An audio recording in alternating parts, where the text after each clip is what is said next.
ప్రభుత్వ పరిపాలనలో పేరుకే ఇది ప్రజాపాలన కానీ అన్ని వర్గాలకు సంబంధించినటువంటి దగా పాలన నడుస్తూ ఉంది. ముఖ్యంగా ఈరోజు రాష్ట్ర వ్యాప్తంగా హాస్టళ్ళు స్కూళ్ళల్లో పరిస్థితి చూసుకున్న, గురుకులాలు అదేవిధంగా యూనివర్సిటీల పరిస్థితి చూసుకున్న, అక్కడి విద్యార్థుల పరిస్థితి చాలా అరణ్య రోదన అయిపోయింది, చాలా దారుణంగా తయారైంది. ముఖ్యంగా ఇవాళ కూడా చాలా పేపర్లలో వచ్చింది, సుల్తాన్పూర్ జేఎన్టీయూలో చట్నీలో చిట్టెలకు వచ్చింది. అదేవిధంగా మొన్న కొమట్పల్లి హాస్టల్లో ఉప్మాలో బల్లి పడ్డది. అదేవిధంగా భువనగిరి సాంఘిక సంక్షేమ హాస్టల్లో 20-30 మంది విద్యార్థులు కలుషిత ఆహారం తిన్నారు. ఒకరిద్దరు కూడా మరణించినటువంటి సందర్భం మన కళ్ళ ముందర ఉన్నది. సో హాస్టళ్ళు గురుకులాల్లో పరిస్థితి, అదేవిధంగా యూనివర్సిటీ క్యాంపస్ హాస్టళ్లలో జేఎన్టీయూ లాంటి సుల్తాన్పూర్ క్యాంపస్ హాస్టల్లో కూడా అటువంటి పరిస్థితి ఉన్నది. అదే కాకుండా ముఖ్యమంత్రి గారు ఏం మాట్లాడతారు, గురుకులాల వల్ల తల్లిదండ్రులకు విద్యార్థులకు మధ్య ఒక రకమైనటువంటి గ్యాప్ వచ్చింది అని చెప్పి గురుకులాలను ఎత్తేయాలనేటటువంటి ధోరణితో, ఆ ఆలోచనతో ముఖ్యమంత్రి రేవంత్ రెడ్డి గతంలో కూడా మాట్లాడినటువంటి విషయాన్ని గుర్తు చేస్తూ ఉన్నా. అదేవిధంగా యూనివర్సిటీలు 2 నెలలుగా యూనివర్సిటీలకు వైస్ ఛాన్సలర్లను నియమించాక యూనివర్సిటీలన్నింటినీ కూడా నిర్లక్ష్యంగా మొత్తానికి వాటి మానన వాటిని వదిలేసింది. అక్కడ నిరుద్యోగులు, విద్యార్థులు, యువతులు పోటీ పరీక్షలకు ప్రిపేర్ అవుతూ డిఎస్సి కొన్ని రోజులు వాయిదేయాలి, మొన్ననే మీరు టెట్ నిర్వహించారు కదా, అదేవిధంగా గ్రూప్ 1 మెయిన్స్కి సంబంధించి 1:100 పిలవాలి. తర్వాత జాబ్ క్యాలెండర్ మీరు గతంలో చెప్పినట్టుగా 2 లక్షల ఉద్యోగాలకు సంబంధించి జాబ్ క్యాలెండర్ రిలీజ్ చేయాలి. గ్రూప్ 2లో 2000 పోస్టులు అదనంగా, గ్రూప్ 3లో 3000 పోస్టులు అదనంగా పెంచుతామని మీరు గతంలో ప్రతిపక్షంలో ఉన్నప్పుడు ఏదైతే చెప్పారో వాటన్నిటిని నిలబెట్టుకోవాలి. నిరుద్యోగ భృతి 4000 ఇస్తామన్నారు, ఇవ్వాలని చెప్పి యూనివర్సిటీల్లో విద్యార్థులు ఆందోళనలు చేస్తుంటే ఆ యూనివర్సిటీల్లో కూడా హాస్టళ్లలో కరెంటు తీసేయడాలు, నీళ్లు బంద్ చేయడాలు. ఇక మళ్ళా గతంలో ఉమ్మడి ఆంధ్రప్రదేశ్ రాష్ట్రంలో యూనివర్సిటీలు ఎట్లయితే ఇనుప బూట్ల చప్పులతోని, ఇనుప కంచెల చప్పులతోని, లాఠీలతోని, తుపాకుల మోతలతోని ఏ రకమైనటువంటి పరిస్థితులు యూనివర్సిటీల్లో 2014కు ముందు ఉండేనో మళ్ళీ ఆ రకమైనటువంటి పరిస్థితులు రేవంత్ రెడ్డి గారు తీసుకొచ్చారు. నిన్న ఉస్మానియా యూనివర్సిటీలో మొన్న 2 రోజుల సంఘటనలు చూస్తే అర్ధరాత్రి, ఉదయము, మధ్యాహ్నము దుర్మార్గంగా పోలీసులు యూనివర్సిటీలోకి జొరబడి విద్యార్థులను, నిరుద్యోగులను, ఉగ్రవాదుల్ని కదా వెంటాడుతారు కదా జమ్మూ కాశ్మీర్లో, అట్లా వెంటాడుతున్నటువంటి వీడియోలు, ఫోటోలు మనమందరం కూడా చూసినాం. అంటే హాస్టళ్ళు, అదేవిధంగా గురుకుల విద్యాలయాలు, యూనివర్సిటీలు మొత్తంగా ఇవాళ రేవంత్ రెడ్డి నాయకత్వంలో ఈ కాంగ్రెస్ ప్రభుత్వ పాలనలో అవి చాలా అన్యాయానికి గురవుతూ ఉన్నాయి. వాటి పరిస్థితి చాలా దుర్లభంగా తయారైనటువంటి విషయాన్ని గుర్తిస్తూ ఉన్నాం. ఇక ముఖ్యమంత్రి గారు మాట్లాడితే కాంగ్రెస్ పార్టీ అన్ని వర్గాలను మంచిగా చూస్తుంది, అందరికీ అన్ని అవకాశాలు ఇస్తుంది అని చెప్పి మీదికి కూడా స్టేజ్ల మీద మైక్ దొరకగానే ఉపన్యాసం చెప్తున్నాడు, ముచ్చట్లు చెప్తున్నాడు. ఆచరణలో మాత్రం రవ్వంతైనా ఈ రేవంత్ రెడ్డి దాన్ని చూపిస్తలేడు. గతంలో మనం చూసినాం, స్వయంగా ఆయన క్యాబినెట్ కొలీగ్స్ మంత్రులకు అవమానాలు జరుగుతున్నాయి, మళ్ళీ దాంట్లో కూడా ఎస్సీబీసీ మంత్రులకే అవమానాలు జరుగుతున్నాయి. గతంలో చూసినాం యాదాద్రిలో దేవుడి సాక్షిగా ఆనాటి యాదాద్రి దైవ దర్శనానికి వీళ్ళంతా వెళ్ళినటువంటి సందర్భంలో ఉద్దేశపూర్వకంగా ఆనాటి డిప్యూటీ సీఎం అయినటువంటి, ఇవాళకి కూడా డిప్యూటీ సీఎంగా కొనసాగుతున్నటువంటి దళిత బిడ్డ మల్లు భట్టి విక్రమార్క గారిని చిన్న పీటేసి కూర్చుండబెట్టారు. రేవంత్ రెడ్డి, అదేవిధంగా తర్వాత ఉత్తమ్ కుమార్ రెడ్డి గారు, రేవంత్ రెడ్డి గారు, కోమటిరెడ్డి వెంకటరెడ్డి గారు, ఇతర మంత్రులేమో పెద్ద పీటలు వేసిన వాళ్ళకు, దళితుడైనటువంటి ఉప ముఖ్యమంత్రి భట్టి విక్రమార్కకు, అదేవిధంగా దేవాదాయ శాఖ మంత్రి బీసీ బిడ్డ అయినటువంటి కొండా సురేఖ గారికి చిన్న పీట వేసి కూర్చుని అక్కడ ఎస్సీబీసీ మంత్రులకు యాదగిరి లక్ష్మీ నరసింహస్వామి సాక్షిగా ఎస్సీబీసీ మంత్రులకు అక్కడ అవమానం జరిగింది. మళ్ళీ సేమ్ సీన్ నిన్న రిపీట్ అయింది. నిన్న కూడా బీసీ మంత్రి, అదేవిధంగా హైదరాబాద్ ఇన్ఛార్జ్ మంత్రి అయినటువంటి పొన్నం ప్రభాకర్ గౌడ్ గారికి బల్కంపేట ఎల్లమ్మ తల్లి సాక్షిగా మళ్ళీ నిన్న ఆయనకు అన్యాయం జరిగింది. ప్రోటోకాల్ పాటించక, అక్కడ అధికారులు ఎవరు ఆయనను రిసీవ్ చేసుకోక, అసలు చాలా దారుణమైనటువంటి పరిస్థితి. మేము ఫోటోలు వీడియోలు చూసి మేము కూడా ఆశ్చర్యపోయినాం. మంత్రి గారు వచ్చి ఏదో మెయిన్ రోడ్ మీద డివైడర్ మీద కూర్చున్నటువంటి పరిస్థితి మేము చూసినాం. సో అంటే ఉద్దేశపూర్వకంగా రేవంత్ రెడ్డి పాలనలో ఎస్సీ బీసీ మంత్రులకు అవమానాలు జరుగుతున్నాయి. అదే కాకుండా ఎస్సీ బీసీ మంత్రులే కాదు, ఎస్సీ బీసీ అధికారులకు కూడా అవమానాలు జరుగుతున్నాయి. మొన్నటికి మొన్న శ్రీనివాస్ అని చెప్పి అశ్వరావుపేట ఎస్ఐ ఆత్మహత్య చేసుకున్నాడు, మీరందరూ కూడా చూసిరు. ఆయన మరణ వాంగ్మూలంలో ఏం రాసిండు ఏందో ఏం కథనో అన్ని పేపర్లలో టీవీలలో కూడా వచ్చింది. అంటే ఇవాళ ఎస్సీ బీసీ అధికారులకు ఎస్సీ బీసీ మంత్రులకు రేవంత్ రెడ్డి రాజ్యంలో ఈ ప్రజాపాలనలో అడుగడుగున అవమానం అవహేళన ఇదంతా ఒక కుట్రపూరితమైనటువంటి విధానం కొనసాగుతూ ఉంది. ఇక కార్పొరేషన్ చైర్మన్లు నిన్న మొన్న ఇచ్చిన 35 కార్పొరేషన్ చైర్మన్లలో దాంట్లో కూడా సామాజిక న్యాయం లేదు. ఏ వర్గానికి ఎన్ని చైర్మన్లు వచ్చినాయో అవి చూస్తే మనకు కూడా అర్థమవుతుంది. సో అట్లా మొత్తంగా ఈయన పరిపాలనలో అటు ప్రభుత్వంలో క్యాబినెట్లో కానీ ఇచ్చినటువంటి కార్పొరేషన్ చైర్మన్లలో కానీ ఎక్కడ కూడా సోషల్ జస్టిస్ అనేటువంటిది సామాజిక సమతూకం అనేటటువంటిది అసలే లేకుండా పోయింది. ఇక ఇంకా ముఖ్యమైనటువంటి విషయం, నిన్న ముఖ్యమంత్రి గారు మహబూబ్నగర్ ఇటు పోయి బెదిరింపు ధోరణితో మాట్లాడతారు. చెప్పడమేమో గతంలో ఆయన ముఖ్యమంత్రిగా ప్రమాణ స్వీకారం చేసిన తర్వాత నేను సేవకుని,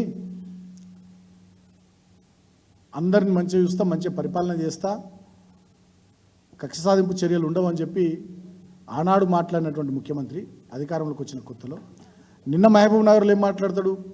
నిరుద్యోగులను, యువకులను, విద్యార్థులను ఆయన బెదిరిస్తున్న ధోరణితో మాట్లాడతాడు. ఏమంటాడు? మీ సంగతి చెప్తాం, ఎవరిని విడిచిపెట్టాం, మీరంతా కలిసి కుట్ర చేస్తున్నారు అని చెప్పి. అంటే ఇదే రేవంత్ రెడ్డి గారు ఆనాడు అశోక్ నగర్లో రాహుల్ గాంధీని కోచింగ్ సెంటర్ల చుట్టూ తిప్పినప్పుడు, ఇవాళ ఎమ్మెల్సీ అయినటువంటి వెంకట్ కానీ ఇతరులు కానీ ఆనాడు యూనివర్సిటీల చుట్టూ తిరిగినప్పుడు, రేవంత్ రెడ్డి కూడా యూనివర్సిటీల చుట్టూ తిరిగినప్పుడు ఇదే నిరుద్యోగులు, ఇదే విద్యార్థుల పక్షాన డిఎస్సి గురించి కానీ, గ్రూప్ 1 గురించి కానీ, గ్రూప్ 2, గ్రూప్ 3 గురించి కానీ, టెట్ ఎగ్జామ్ నిర్వహణ గురించి కానీ, ఇతర చాలా విషయాల గురించి కూడా గతంలో వీళ్ళే మాట్లాడారు. అంటే ఇవాళ రేవంత్ రెడ్డి పద్ధతి ఎట్లున్నదంటే ఈ నిరుద్యోగుల భుజాల మీదకి ఎక్కి ఇవాళ అధికారం అనే గద్దె మీదకి వచ్చినాక ఇవాళ నిరుద్యోగుల నడ్డి మీద దంతున్నాడు రేవంత్ రెడ్డి.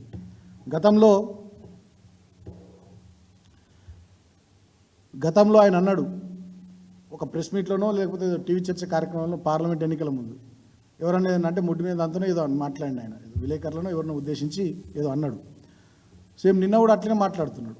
అంటే ఒక రకమైనటువంటి బెదిరింపు ధోరణితో ఆనాడు విలేకరుల విషయంలో అయినా, నిన్న నిరుద్యోగుల విషయంలో అయినా బెదిరింపు ధోరణితో ఆయన మాట్లాడుతూ ఉన్నాడు.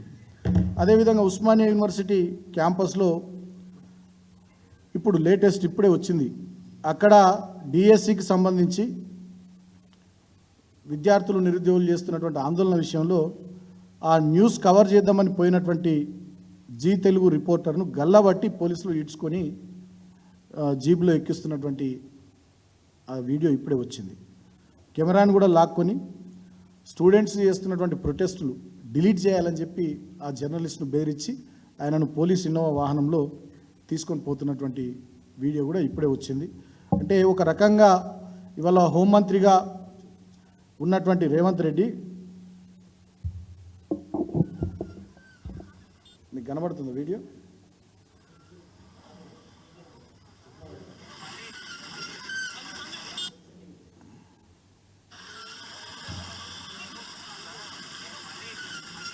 జర్నలిస్ట్ని గల్లబట్టి ఎక్కిస్తూ ఆ వీడియో వెంటనే డిలీట్ చేయాలని చెప్పి అక్కడ ఉన్నటువంటి ఎస్ఐ సిఐ బెదిరిస్తున్నటువంటి తీరు, సిఐ బెదిరిస్తున్నటువంటి తీరు. అంటే ఇప్పుడు నేను మాట్లాడినటువంటి అన్ని విషయాలకు సంబంధించి ఒకవైపు ముఖ్యమంత్రిగా సహచర బీసీ ఎస్సీ మంత్రులను అవమానానికి గురి చేస్తున్నాడు. ఆయన ముఖ్యమంత్రిగా ఎస్సీ బీసీ అధికారులను ఇవాళ రాష్ట్ర వ్యాప్తంగా చాలామంది ఆత్మహత్యలు చేసుకునేటటువంటి పరిస్థితి, ఇబ్బందులు పడే పరిస్థితులు సృష్టించిండు. అదిగాక ఆయననే విద్యాశాఖ మంత్రి ఉండి ఇవాళ స్కూళ్ళు, హాస్టళ్ళు, యూనివర్సిటీలు అన్నీ కూడా ఇక నిర్లక్ష్యానికి నిలయాలుగా, అక్రమాలకు కేర్ ఆఫ్ అడ్రస్గా వాటిని మార్చేసింది. అదే కాకుండా ఆయననే హోంమంత్రిగా ఇవాళ పోలీసులకు రాజ్యాన్ని అప్పచెప్పి నిరుద్యోగులు, విద్యార్థులు, వివిధ ప్రజా సంఘాల నాయకులు, విద్యార్థి సంఘాల నాయకులు, పార్టీల నాయకులు ఎవరైతే ప్రజా సమస్యల మీద ప్రభుత్వం దృష్టికి విషయాలు తీసుకొద్దామని చెప్పి శాంతియుతంగా నిరసనలు చేస్తే పోలీసులను అడ్డం పెట్టుకుని, ఈయననే హోంమంత్రి కాబట్టి ఆదేశాలు ఇచ్చి పోలీసులను అడ్డం పెట్టుకుని గొంతులు నొక్కుతున్నాడు. చివరికి విలేకరుల గొంతులు కూడా ఇవాళ ఉస్మానియా యూనివర్సిటీలో న్యూస్ కవరేజ్ కోసం వెళ్ళిన జీ న్యూస్ ఛానల్ రిపోర్టర్కి సంబంధించినటువంటి ఆయన గల్లాబట్టి ఉస్మానియా యూనివర్సిటీ సిఐ పోలీస్ జీబులోకి ఎక్కించి మీరు షూట్ చేసినటువంటి ఆ విద్యార్థుల నిరసన వీడియో డిలీట్ చేయాలని చెప్పి బెదిరిస్తున్నటువంటి తీరు. అంటే హోంమంత్రిగా, విద్యాశాఖ మంత్రిగా, ముఖ్యమంత్రిగా ఈ రకంగా ఒక రకమైనటువంటి దమనకాండ, దుర్మార్గాన్ని వల్ల రేవంత్ రెడ్డి చేస్తూ ఉన్నాడు. అందుకనే మేము ఏమంటున్నాం అంటే పేరుకే ఇది ఆయన ప్రజాపాలన అని చెప్తున్నాడు. ఇది ప్రజాపాలన కాదు, దగా పాలన నడుస్తూ ఉంది. ఇక్కడ దమనకాండ నడుస్తూ ఉంది, నిర్బంధకాండ నడుస్తూ ఉంది. ఉక్కుపాదంతో ఉద్యమాలను అణిచివేసేటటువంటి దుర్మార్గపు సమైక్యాంధ్ర పాలనను మించిన పాలన ఇవాళ రేవంత్ రెడ్డి నాయకత్వం నడుస్తూ ఉంది.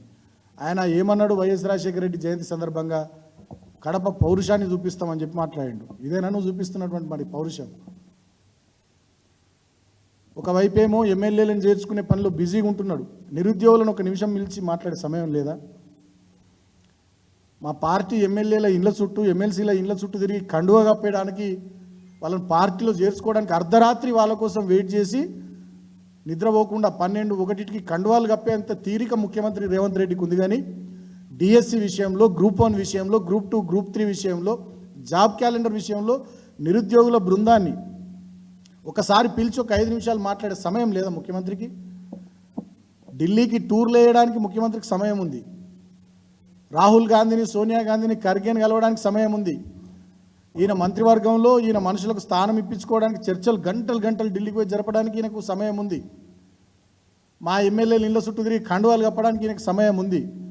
కానీ నిరుద్యోగులను పిలుచుకొని ఒక నిమిషం మాట్లాడడానికి ఈయనకు సమయం లేదు. అంటే దీన్ని బట్టి రేవంత్ రెడ్డి గారి ప్రయారిటీ ఏందనేది వాళ్ళ తెలంగాణ సమాజం గమనించాలి, అర్థం చేసుకోవాలని నేను కోరుతా ఉన్నాను. ఆనాడు గద్దెనెక్కడానికి నిరుద్యోగులను వాడుకున్నటువంటి రేవంత్ రెడ్డి ఇవాళ గద్దెనెక్కిన తర్వాత నిరుద్యోగులను నడ్డి విరిచేటట్టుగా ఇవాళ పనిచేస్తూ ఉన్నాడు. దీన్ని కూడా అందరూ గమనించాలి. మేము మళ్ళీ చెప్తా ఉన్నాం, ఇంతకుముందు కూడా మా మిత్రులు చెప్పారు, డెఫినెట్గా బీఆర్ఎస్ పార్టీ ఈ రాష్ట్రంలో అన్ని వర్గాల పక్షాన కొట్లాడడానికి, పనిచేయడానికి, పోరాటం చేయడానికి సిద్ధంగా ఉంటుంది. అదే క్రమంలో హాస్టళ్లలో, గురుకులాల్లో జరుగుతున్నటువంటి అంశాల మీద కానీ, ఇవాళ యూనివర్సిటీల్లో జరుగుతున్నటువంటి అంశాల మీద కానీ, నిరుద్యోగులు చేస్తున్నటువంటి పోరాటం విషయంలో కానీ డెఫినెట్గా బీఆర్ఎస్ పార్టీ ఖచ్చితంగా ముందు వరుసలో ఉండి వాళ్ళ వైపున ప్రధాన ప్రతిపక్షంగా మా గొంతు విప్పుతాం. అంతేకాకుండా ఇవాళ ఎస్సీ బీసీ మంత్రులకు, ఎస్సీ బీసీ అధికారులకు జరుగుతున్నటువంటి అవమానాల విషయంలో కూడా ఖచ్చితంగా బీఆర్ఎస్ పార్టీ గొంతు విప్పుతుంది, మాట్లాడుతుంది. నేను ఎస్సీ బీసీ సంఘాలను, ప్రజా సంఘాలను అందరినీ కూడా ఆలోచించమని కోరుతా ఉన్నా. ఉప ముఖ్యమంత్రి దళితుడు బట్టి విక్రమార్కకు, లక్ష్మీ నరసింహస్వామి సాక్షిగా, దేవాదాయ శాఖ మంత్రి బీసీ బిడ్డ కొండా సురేఖకు, లక్ష్మీ నరసింహస్వామి సాక్షిగా, మళ్ళీ బీసీ మంత్రి పొన్నం ప్రభాకర్ గౌడ్కు, ఆయన హైదరాబాద్ ఇన్ఛార్జ్ మంత్రి బల్కంపేట ఎల్లమ్మ తల్లి సాక్షిగా అవమానం జరుగుతూ ఉంది. మీరందరూ కూడా గలం విప్పాలి, మాట్లాడాలి, చెప్పాలి. దయచేసి దీన్ని ఎస్సీ బీసీ సంఘాలు కానీ, నాయకులు కానీ, అదేవిధంగా సమాజంలో ఉండే ఇతర వర్గాల వాళ్ళు కానీ అందరూ కూడా ఇది మంచి పద్ధతి కాదు. ఈ వర్గాలకు సంబంధించినటువంటి మంత్రులకు అవమానం జరుగుతున్నటువంటి తీరును అందరూ ఖండించాలని నేను కోరుతా ఉన్నాను. అదేవిధంగా ఒక దళిత బిడ్డ, ఎస్సీ కులానికి సంబంధించినటువంటి బిడ్డ ఎస్ఐ అయిండు, 3 అన్నదమ్ములు వాళ్ళు, ఎన్నో ఆశలు ఆ కుటుంబానికి. శ్రీనివాస్ అని చెప్పి నర్సంపేట నియోజకవర్గానికి చెందినటువంటి వ్యక్తి. ఆయన ఉన్నతాధికారుల వేధింపుల వల్ల ఆయన ఆత్మహత్య చేసుకున్నటువంటి పరిస్థితి. కాబట్టి ఎస్సీ బీసీ అధికారులను ఎవరైతే అవమానానికి గురి చేస్తున్నారో, అవహేళన చేస్తున్నారో దీన్ని కూడా కంట్రోల్ చేయాల్సినటువంటి అవసరం, కట్టడి చేయాల్సినటువంటి అవసరం డెఫినెట్గా ఈ ముఖ్యమంత్రి మీద ఉంది. ముఖ్యమంత్రి తన పద్ధతి, ప్రవర్తన మానుకోవాలి. ఎందుకు జరుగుతూ ఉంది ఇది? నీ పార్టీకి సంబంధించినటువంటి, నీ జిల్లాకు సంబంధించిన ఒక బీసీ ఎమ్మెల్యే ఏం పెట్టిండు సోషల్ మీడియాలో? అంటే ఏం జరుగుతూ ఉంది నీ పార్టీలో? ఇవాళ ఎస్సీ బీసీలకు నీ పార్టీలో కానీ, నీ మంత్రివర్గంలో కానీ, నీ ప్రభుత్వంలో ఈ వర్గాలకు సంబంధించిన అధికారులకు కానీ భద్రత లేదు. అవమానాలు జరుగుతూ ఉన్నాయి, అన్యాయం జరుగుతూ ఉంది. సోషల్ మీడియాలో ఆయన పోస్ట్ చేస్తే 2 గంటలలో దాన్ని డిలీట్ చేయించారు. నీ జిల్లాకు సంబంధించినటువంటి ఎమ్మెల్యే పేరు చెప్తే బాగుండదు, అందరు కూడా తెలుసు మీకు మీడియా మిత్రులకు. అంటే వాళ్ళు ఒక రకమైనటువంటి అణిచివేతకు, అవహేళనకు, అవమానాలకు గురవుతున్నారు ఎస్సీ బీసీ మంత్రులు, ఎస్సీ బీసీ ఎమ్మెల్యేలు, రేవంత్ రెడ్డి నాయకత్వంలో ఈ పాలనలో కాంగ్రెస్ పార్టీకి సంబంధించిన వాళ్ళు. ఇప్పుడు దీని మీద కూడా డెఫినెట్గా అన్ని సంఘాలు కానీ అందరు కానీ గలం విప్పాలని చెప్పి నేను ఈ సందర్భంగా గుర్తు చేస్తూ, ఖచ్చితంగా రాబోయే రోజుల్లో తన వైఖరి తన పద్ధతి మార్చుకోకపోతే మేము కూడా బీఆర్ఎస్ పార్టీగా ఖచ్చితంగా గట్టిగా నిలబడతాం. అది అసెంబ్లీ సమావేశాలైనా క్షేత్రస్థాయిలో పోరాటాలైనా ఖచ్చితంగా మేము ముందు వరుసలో ఉంటాం. నిన్న కూడా మా విద్యార్థులు దిష్టి బొమ్మలు దగ్ధం చేస్తే నిరుద్యోగుల పక్షాన మా విద్యార్థి విభాగం అధ్యక్షుడు గెలు శ్రీనివాస్ యాదవ్ కానీ, ఉపాధ్యక్షుడు తుంగబాల్ గారు కానీ, ఇతర మా మిత్రులు నాయకులు వాళ్ళని తీసుకొని పోయి దిష్టి బొమ్మ దగ్ధం చేస్తే తీసుకొని పోయి పోలీస్ స్టేషన్లో పెడుతున్నారు. ఇది ఎక్కడ రాజ్యం? పోలీసు రాజ్యమా, ప్రజారాజ్యమా, ఇందిరమ్మ రాజ్యమా? ఇందిరమ్మ రాజ్యం అంటే అచ్చా అందుకే పెట్టిర్రా మీరు పేరు? ఎమర్జెన్సీ లెక్క ఉంటుందని చూపించడానికి ఇందిరమ్మ రాజ్యం అని పెట్టిర్రా? ఇప్పుడు అర్థమవుతుంది రాష్ట్ర ప్రజలకు ఇందిరమ్మ రాజ్యం అని ఎందుకన్నాడు రేవంత్ రెడ్డి అనేది ఇప్పుడు అర్థమవుతుంది. యూనివర్సిటీల్లో నిర్బంధం, టీజీపీఎస్సీ ఆఫీస్ ముందర నిరసన తెలపడానికి పోయారు. నీకేమైంది? నిరసన తెలిపే హక్కు కూడా లేదా? పాపం ఇద్దరు రైతులు, నేను ఒక వీడియో చూసిన, భార్య భర్తలు హైదరాబాద్కి ఏదో వచ్చారు, వాళ్ళని కూడా పోలీస్ జీప్ ఎక్కిస్తున్నారు. ఒక జర్నలిస్టు ఏదో న్యూస్ ఛానల్ ఆయన కూడా వ్యాన్ ఎక్కిస్తున్నారు. ఒక ఆయన అడ్వకేటు నాంపల్లి కోర్టుకు పోతుండు బైక్ మీద, ఆయన బైక్ పక్క కాపించారు, ఆయనను వ్యాన్ ఎక్కిచ్చారు. అదే కాంగ్రెస్ పార్టీ వాళ్ళు ఏమో కండువాలు వేసుకొని మంచిగా పోతున్నారు ముంగటికి వెళ్ళి టీజీపీఎస్ ఆఫీస్ ముంగటి. అంటే ఈ రాష్ట్రంలో కాంగ్రెస్ పార్టీ కండువా ఉంటే ఇక లైసెన్స్ ఉన్నట్టేనా అన్నిటికీ? ఇక లేకపోతే వేరే వాళ్ళు అయితే ఇక పోలీస్ జీబులు ఎక్కిస్తారు, పోలీస్ వ్యాన్లు ఎక్కిస్తారు, గోషమాల్ స్టేడియంకి బొల్లారం పోలీస్ స్టేషన్కి పంపిస్తారా?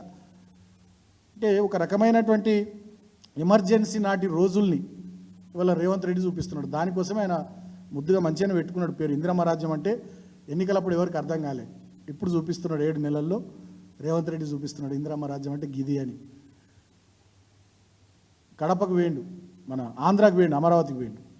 అక్కడ పోయేమంటాడు, కడపకు ఉప ఎన్నిక వస్తే ఊరూరు తిరుగుతా, మొత్తం క్యాబినెట్ అంతా తీసుకొచ్చిన ఇటుకని అని చెప్పి మాట్లాడతారు.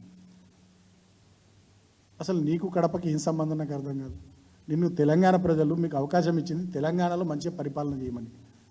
కడపకు పోతా, ఉప ఎన్నిక వస్తే ఊరూరు తిరుగుతా, షర్మిల గారిని గెలిపిస్తాం అంటే సమైక్యవాదులంతా ఒక్కటైనటువంటి తీరు కనబడుతూ ఉంది.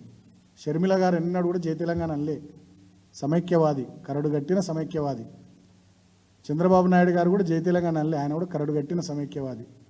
2 కళ్ళ బాబు, ఆయన పేరే నారా చంద్రబాబు నాయుడు బంద్ చేసి మన వాళ్ళంతా ఉద్యమంలో 2 కళ్ళ బాబు అని పిలిచేది. ఆయన శిష్యుడిగా ఉన్నటువంటి రేవంత్ రెడ్డి ఆయన తెలంగాణ వాళ్ళని తక్కువ కలుస్తున్నాడు, తెలంగాణ గురించి తక్కువ పని చేస్తున్నాడు, ఆంధ్ర నాయకులను ఎక్కువ కలుస్తున్నాడు. అంటే చంద్రబాబు నాయుడుతో మీటింగు, అంటే షర్మిల గారితో మీటింగు, ఎంతసేపటికి ఆంధ్ర ప్రాంత నాయకుల్ని పొగుడు. అంటే ఆయన పాత బుద్ధి ఇంకా ఓనించుకుంటలేడు, సమైక్య రాష్ట్రంలో ఉన్నా అనే ఫీలింగ్లోనే ఇంకా ఉన్నట్టున్నాడు ఆయన. నాకు కూడా అనిపిస్తూ ఉంది యూనివర్సిటీ మీద పోలీసులు ఇంతమంది ఎందుకు వాడు ఇట్లా విచ్చలవిడి చేస్తున్నారంటే, అప్పట్లో యూనివర్సిటీలో మా విద్యార్థులు మేమంతా కూడా జై తెలంగాణ అన్నాం కదా, ఆ కోపం ఈయనకు ఇంకా ఉన్నట్టుంది రేవంత్ రెడ్డికి అనిపిస్తుంది. ఈయన జై తెలంగాణ కేసు కాదు కదా రేవంత్, జై సమైక్యాంధ్ర కేసు. కాబట్టి ఆనాడు యూనివర్సిటీలో మేమంతా ఉద్యమాలు చేసి తెలంగాణ కోసం గట్టిగా పనిచేసినాం కాబట్టి ఆ కోపాన్ని ఇప్పుడు తీసుకుంటుండేమో యూనివర్సిటీ మీదకి పోలీసుల్ని ప్రయోగించి అనిపిస్తుంది. ఎందుకంటే ఈయన కూడా తుపాకీ పట్టుకుని వేయనోడేగా కరీంనగర్కు తెలంగాణ ఉద్యమకారుల మీదకి. కాబట్టి తెలంగాణ ఉద్యమానికి ఏమాత్రం సంబంధం లేని వ్యక్తి రేవంత్ రెడ్డి. ఆయనకు అవకాశం వచ్చి ఇవాళ ముఖ్యమంత్రి అయిండు, మంచిగా పనిచేసి ప్రజల్లో తనను తాను నిరూపించుకోవాల్సింది పోయి ఈ రకంగా ప్రజాపాలన పేరిట దగాపాలన చేస్తూ ఇందిరమ్మ రాజ్యం పేరిట ఎమర్జెన్సీ రోజుల్ని తెలంగాణలో గుర్తుకు తీసుకురావడం, తెలంగాణలో అమలు చేయడం నిజంగా బాధాకరమైన విషయం. ఈ పద్ధతులు మార్చుకోవాలని చెప్పి రేవంత్ రెడ్డిని మేము హెచ్చరిస్తూ ఉన్నాం.